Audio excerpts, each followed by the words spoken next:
Oh. Oh no. Thanks for tuning in to Bourbon Drop. I'm your host Myron. Today we're going to be cracking some old Dusties. Now, not all of these are old Dusties. Some of these are semi-old Dusties because I believe this Ezra Brooks right here, this label was in use since 2011. That's the earliest review I could find on this thing was 2011. There is not a ton of information out there on this. Now, when it comes to this Jack Daniels right here, a couple of these are in the teens. I know the Bernheim was in use. This bottle was in use from 2005 until 2014 when they came out with the new 7-year age stated bottle. So the only one I'll be doing a side-by-side comparison with is the Old Forester because I've got a bottle of 1897. Both are bonded, both are 100 proof, so I figured it'd be a good matchup. Let's get it. I figured we start off with these two. Jack Daniels. Now, I know it looks like I'm a big fan of Jack Daniels, but when you really look at it, there's a lot of gold labels up here. I am just not a big fan of the regular Jack stuff. That's just, I don't know. I can't really get with it. But I figured by picking these up, I give these a chance. And if I like these, maybe put these side by side with the regular old number 7. Now, this one right here is the Legacy Edition. This one is just pays homage to the labels that Jack Daniels had around the 1900s. They had a green label with a gold trim, and maybe it just didn't take, but those were the signs of the times. This one right here, this is the Jack Daniels 6th release in the line that pays homage and commemorates the master distillers. Now, this one right here is specifically for James Jimmy Bedford. James Jimmy Bedford was the master distiller over at Jack Daniels from 1988 until 2008. So he spent quite some time there. Now, I'm going to open these up. I don't want to have any mishaps on camera, so I'll pour them up and I'll get right back to you.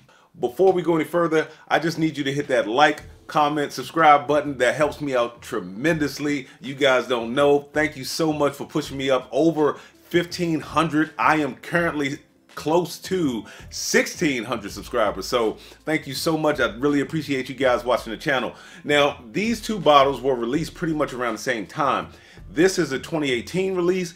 This bottle was released in 2017, but the 750 was not released until 2018. So this particular release of the number 6, when it was originally released, they released it in a 1-liter bottle. So this 750, like I said, it was not released until 2018. Let's get into the nose of the Legacy.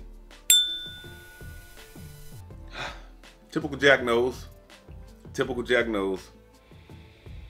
A very light vanilla, very light banana. And that's pretty much it. Let's go into the number 6. Now, both of these, don't let the number 6 on there fool you. It is number 6 because it is the 6th release of their master distillers. But both of these are just regular old sour mash number 7. Both come in at 86 proof, 43, yeah, 86 proof.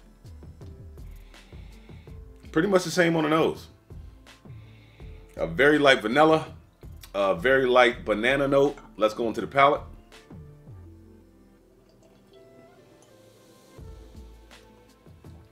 Wow, that is much sweeter than I was anticipating.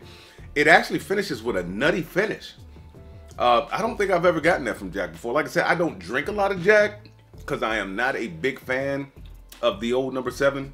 Let's get into the number 6 Master Distiller Series.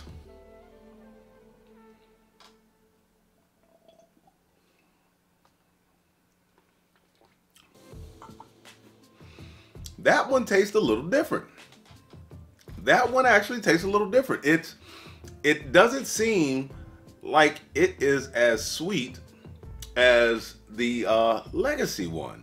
I mean, they say that it's the same. I mean, look, they're batch products. They're not single barrels, so they do try and recreate that taste every time they put a batch product together. So is there going to be a little bit of variation between the two batches? Yes, oftentimes that will be the case. But this one just does not seem like it's coming off as sweet as the Legacy Edition. So these are good enough that I actually want to dedicate an episode to putting these side by side with the old number 7, the black label. So we'll go ahead, get the table cleaned up. We'll move on to the next bottle.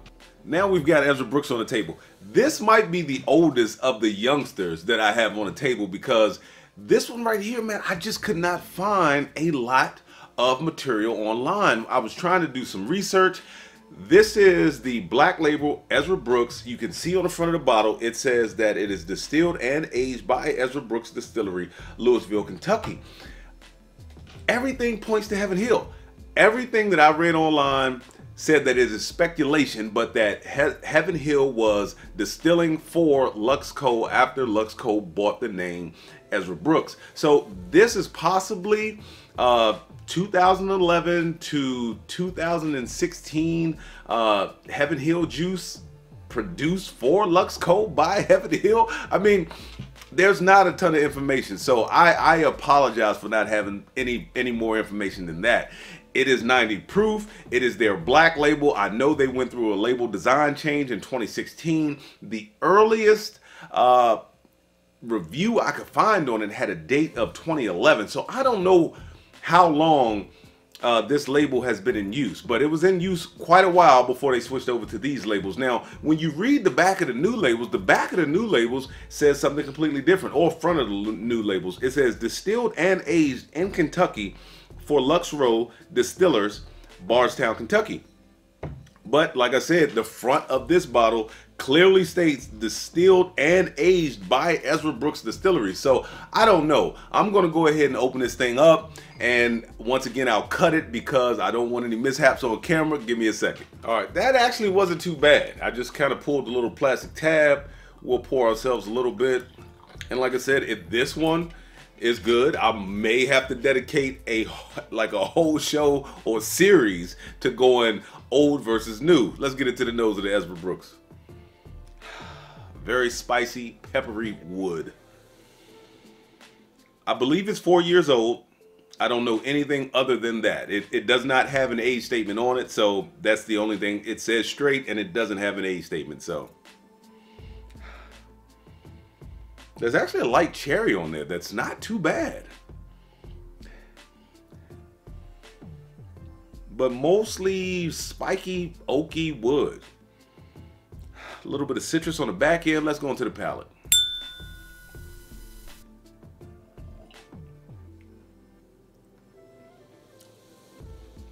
That's actually pretty good. It's got a nice clove note. It's got a little bit of that, like a light bit of that cinnamon red hot, but not hot. It's just got how it flows into that spice. It's quick. It's gone already. I've got to go back in for another sip just to give you some more notes.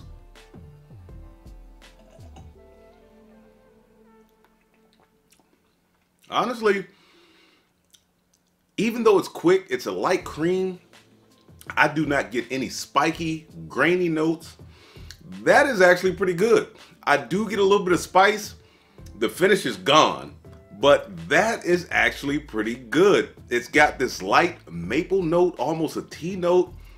Wow, I'm surprised. So far, I am surprised, pleasantly surprised by some of these Dusties. So let's get this one off the table. Let's get some more on. All right, here we are with Bernheim. Now, this Bernheim was produced from 2005 all the way up to 2013-14 because they released the new 7-year age-stated version of this in 2014. That's when it got the new label design. It got a 7-year label slapped on the bottle. This right here has the old gold badge. So they only produced this one from 2005 to 2013-14. I am not sure because there's no date on this bottle to tell me when it was produced or when it was bottled. But I am not a big fan of the regular Bernheim 7-year. I do like the barrel proof, so I am going to crack this one open. And so far, we're looking at 3 out of 3 being good. So I am kind of expecting this one to just take a nosedive, but let me get this open and we'll get into it.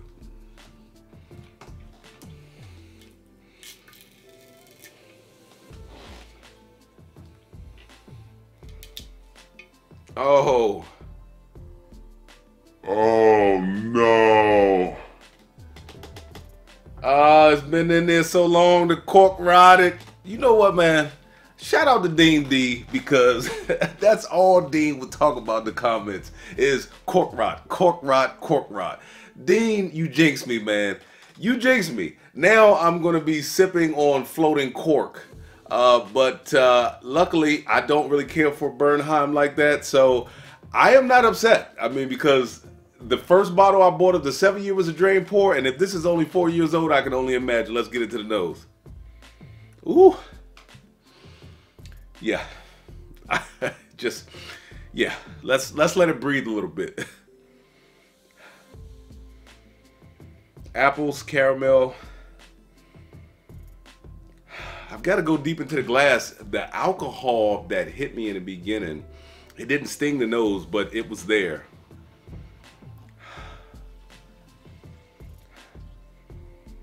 A little bit of nuttiness, a little bit of caramel, a little bit of that alcohol, just slightly, a little bit of apple. All right, time to put it on the palate. I'm doing everything that I can to prolong this.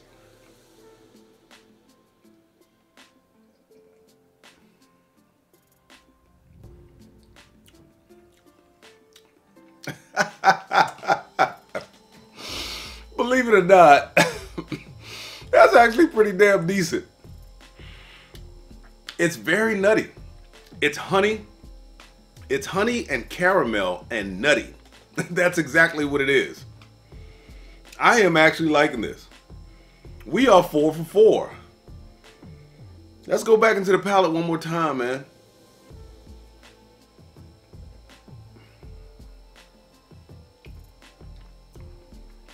Wow. That shocked the heck out of me. That is actually pretty good.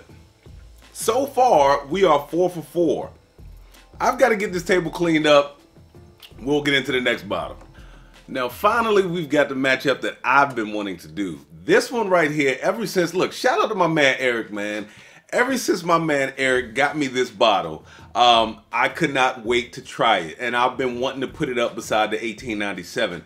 This thing right here, believe it or not, is 1 year older than me. This comes in with a date on the tax stamp of 1979. I've never even seen a liquor bottle that's a quart. It is a quart. It has these little circles on the side, kind of like where you need to put your fingers at to grip them. I mean, I can't wait to get in the bottle. I'm talking a little too much now. I'm a little excited. We'll pour up the 1897 first. We'll do a quick flight, and then we'll move on to the next bottle. I'm trying to keep this video as short and informative and entertaining as possible. This will be my first time trying an old dusty Old Forester. And I'm gonna pour a little bit because I don't have much of it, as you can see. Eric didn't do all that damage by himself. He did a little bit of the damage. His neighbor brought it over to him. His neighbor's son actually got it for him. Let's check out the colors. Color-wise, it may not pick up on camera, but color-wise, I know I didn't pour a lot of the dusty bonded Old Forester, but color-wise, they are very similar to me. And they might look different on camera. They are very similar. Nose-wise, wow, that's different. I've never gotten cherry in anything Old Forester before. Never out of the 1897. That's actually my second bottle of 1897. The first one I had, I really wasn't a big fan of, but I thought it was a perfect matchup by both of these being bonded. I don't know, it might be the Glens, and these are clean Glens. Normally I get a ton of banana out of anything Old Forester. Wow. The dusty Old Forester comes off like fingernail polish remover, and maybe even fingernail polish, like the clear fingernail polish. No banana note. The 1897 has a slight cherry. I don't normally get cherry off of anything Old Forester. It's normally heavy banana. A little bit of vanilla's coming through. Let's go into the palate. This time I'm going to switch it up. I have been wanting to try this thing for so long that I want to go into this one first. So let's go into the palate of the dusty bonded Old Forester.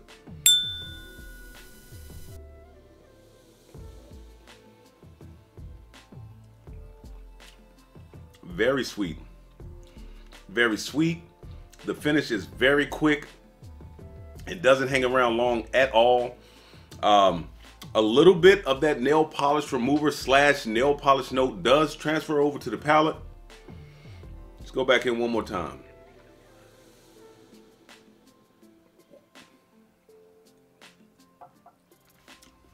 It's like a light brown sugar. I do get a little bit of oak out of that thing, and a little bit of that like nail polish remover / nail polish note does come out. Let's go into the 1897.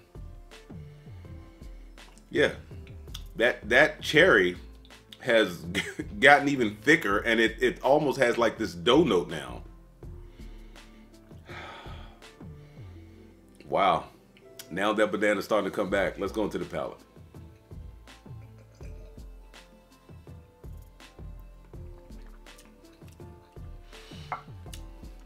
Hands down winner. I mean, I don't know if it's because this thing's been in a bottle that long, but this comes off as more viscous. Now I am getting that cherry and banana coming across the palate. It is very much more banana now across the palate than it is cherry. It's like banana bread, banana muffins, banana Laffy Taffy. But this is clearly the winner. Not saying that this is bad, but it just has that weird note in it that came across like nail polish remover / nail polish that sat in the background that I just did not like. So that was kind of fun. Let's get on to the next bottle. I am back with the final two bottles.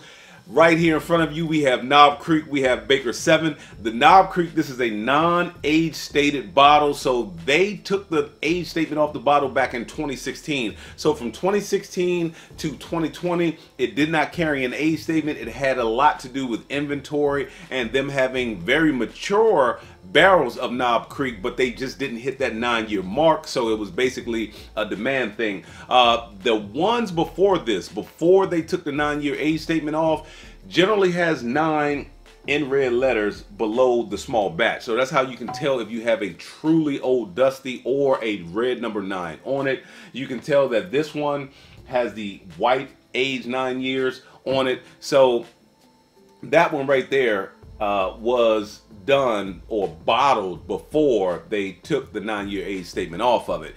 Now you've got Baker 7. Baker 7 started out as a small batch product. Actually, both of these started out as the original small batch collection. It included Knob Creek, Bakers, Basil Hayden, and Booker's. Now in 2020, they decided to turn the Bakers into a single barrel product. I don't know how I feel about that. Now, shout out to my man Gray, because even though I have an unopened bottle right here, I had never had the old label Bakers before, and I was over his house and he had a bottle that was open and he gave me a little bit, and it was pretty good. So I want to open this bottle on camera and see how good it actually is, because for whatever reason, these two bottles right here, they are horrible. The first two bottles I had of the new Bakers, the new bottle design is what made me buy them. Excellent, fruit forward. You could not get a better bean product in my opinion. The next two bottles I got, horrible. This one right here, 8 years, 8 months. This one right here, 7 years, 7 months. The other two that I've got, I think it's 7 years, 11 months, and 7 years and something, I think like 2 months. Those were magnificent. But these two right here, just dry tobacco and oak. That's all they are. I've tried to let these two open up. You see that I've done damage to both of these trying to let them open up. And you go back to them, and you just, sometimes you can't even get through the glass. It becomes a drain pour. But anyway, let's get this Baker's open. I'll go ahead and do that off camera just in case we run into any of Bernheim type situations. I was not aware that Baker's had the old wax just like Knob Creek used to. It looks a lot smoother. It looks kind of like the newer wax. So of course it crumbled. If you are a fan of the old Knob Creek, you know that this right here this wax sucks. Let's get these to the side. I might not pour up the Knob Creek because, I mean, it's a fan favorite. Everybody knows how the old Knob Creek is. I am going to go into the Baker's first. Now what I was trying to do is, I was trying to start with the lower proof stuff first. I kind of just broke my rule But you know what? Let's get back into the rule. We'll get back to the rule. We'll do the twist cap. I will give some notes on the 100 proof Knob Creek first. Because Knob Creek was the one that I danced all night with. I always use that.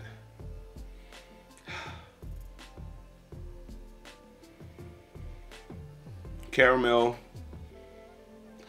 a light butterscotch,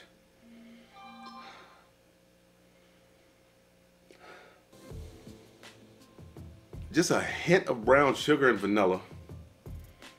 Let's go to the palate.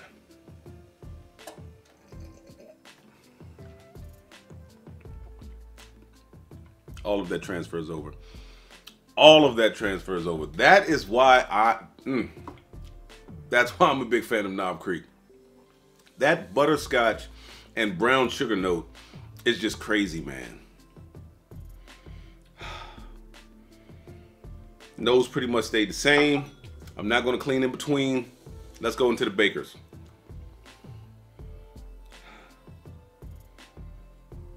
A little oakier, just a touch oakier. Some sweet dough notes come out of that thing. Light vanilla. Let's go into the palate.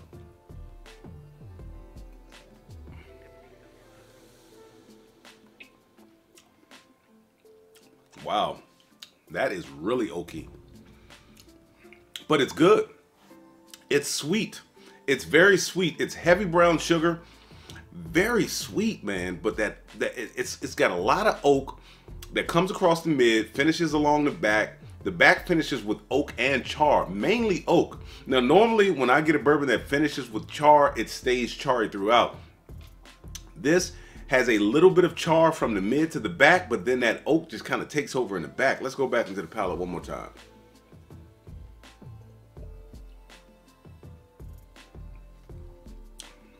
Brown sugar, citrus, vanilla. That is really good.